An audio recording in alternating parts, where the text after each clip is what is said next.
This happened last summer when I was staying at my cousin's place in Portland, Oregon. I'm 22, just graduated college, and honestly, I was pretty bored that week. My cousin Jackson lives in this older neighborhood where half the houses look abandoned anyway.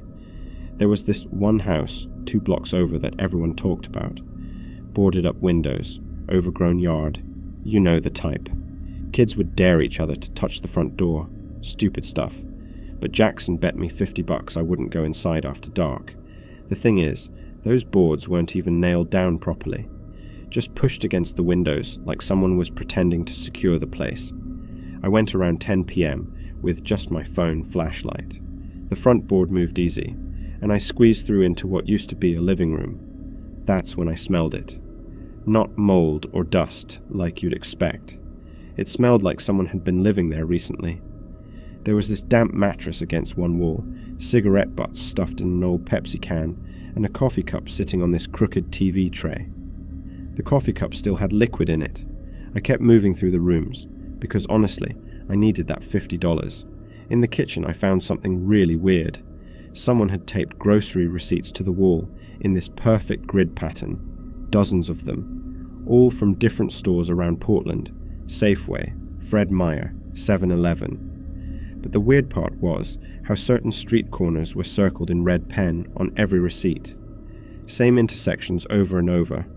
Upstairs felt even stranger. In the main bedroom, clothes were laid out like someone was planning to leave town. Clean sneakers by the door, a jacket hanging over a chair, and this half-zip backpack sitting on the bed. Everything looked ready to grab and go at any moment. On the shelf near the window, I found an envelope with a handwritten list, times written in messy print, 9:02 p.m., 1:14 a.m., 4:40 a.m., and more. Next to each time was a single word: window, driveway, trash. Some kind of schedule, but for what? That's when the floorboard behind me creaked. I froze completely. The house was so quiet I could hear my own breathing echoing off the walls. I realized how stupid this was. I had no right being there, and that shit mattered if someone called the cops. By the back door downstairs, someone had set up a cheap baby monitor pointing toward the street. The screen was cracked, but you could tell it had been recording recently. The little red light was still blinking. I got out through that same loose board and basically ran home. Didn't look back until I reached Jackson's porch. He laughed when I told him about winning the bet, but the next morning, I walked past that house again. There were fresh footprints in the mud leading from the street back to the front door. Size 11 or 12 boots. Mine a size 9. Someone else had gone in after me that same night. I'm from Denton, Texas, and this happened when I was 18. I still remember the smell of dust in that old high school wing. It was the part of the building no one used anymore. The janitor would lock it at night, but one of the side doors never shut all the way. If you pushed your shoulder in hard, you could slip through. My friend Leo talked me into going in one night. He had this dumb idea to film a prank video for YouTube. Honestly, I didn't even want to. I had a headache that day, and my mum had been nagging me to mow the yard. But I said yes anyway, because I didn't want to be the boring friend. We went around 7:30, right after basketball practice. The hallways in there were dark and smelled like chalk and mold. Every step echoed like crazy. Leo kept laughing, saying it felt like a horror movie. I kept checking over my shoulder because even the air felt heavy in there. One of the doors near the end of the science wing was blocked. Like, really blocked. Somebody had stacked boxes against it from the inside.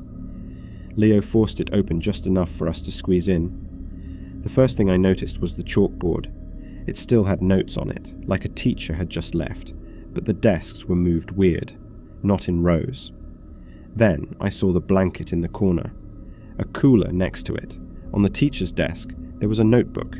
The pages were printed from a computer and glued inside. Whoever wrote them was keeping notes about families in the area, parents' names, when they left for work. Stuff like, back door doesn't lock, or garage open at 6 a.m. Leo flipped through it fast, then set it down like it was hot. The whiteboard by the window had 3 addresses written on it. Next to each address it just said words like mail or trash, like someone was planning to break in. That's when I noticed the phone. It was charging in the wall, just sitting there. The screen lit up while we were standing there. A text preview popped up. It said, "Left at 12. Saw headlights." Then the screen went dark again. Leo whispered, "We need to go." Now. We didn't argue. We didn't even close the door behind us. I remember my shoes squeaked on the linoleum, and that sound felt so loud, I thought whoever owned that phone would hear it.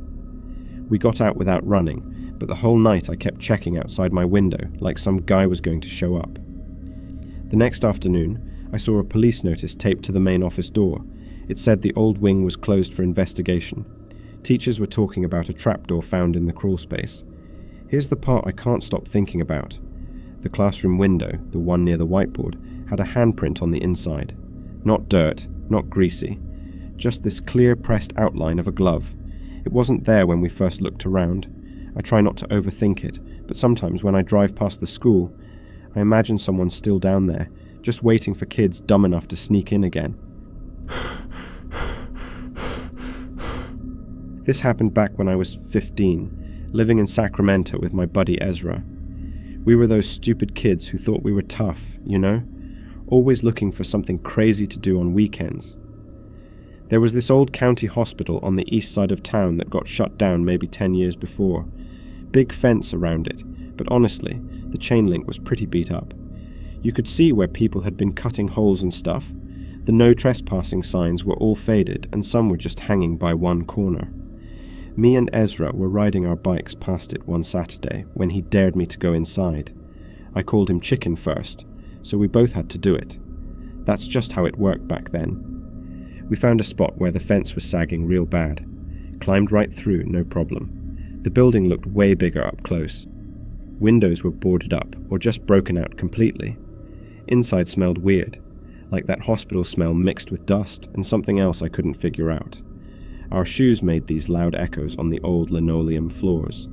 Everything was trashed. Broken chairs, papers everywhere, ceiling tiles falling down. We were walking around taking pictures with our phones when we found the nurses' station on the second floor. Someone had definitely been sleeping there. There was a pillow, some blankets, and a pair of worn-out running shoes sitting by this metal trash can. Ezra picked up this clipboard that was sitting on the shelf. Most of the papers looked really old, like from the 80s or something. But someone had written stuff in the margins with a blue pen. Recent dates and initials that didn't match the old forms. Down the hallway we found this door that someone had taped shut with duct tape.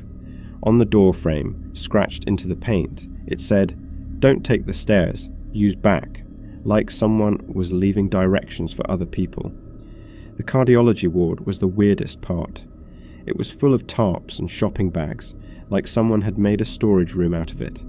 In one of those reusable grocery bags, there was a stack of letters. I looked at the return addresses. They were all from neighborhoods in East Sacramento, where we lived. That's when I started feeling really uncomfortable. Ezra found something under a loose floor tile. It was a bundle of flash drives tied together with rubber bands. We took one and looked at it on his laptop later.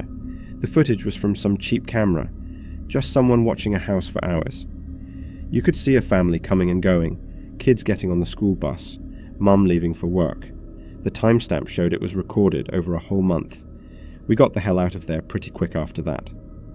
But about a week later, there were posts on the neighborhood app about packages getting stolen and stuff going missing from people's porches, all in the same area as those addresses we saw. The thing that still bothers me is this small notebook we found. Someone had mapped out phone signal strength throughout the whole hospital, like they were figuring out the perfect spot to hide and watch people without getting caught. We never went back there, but sometimes I drive past that area and wonder if someone's still using that place, still watching.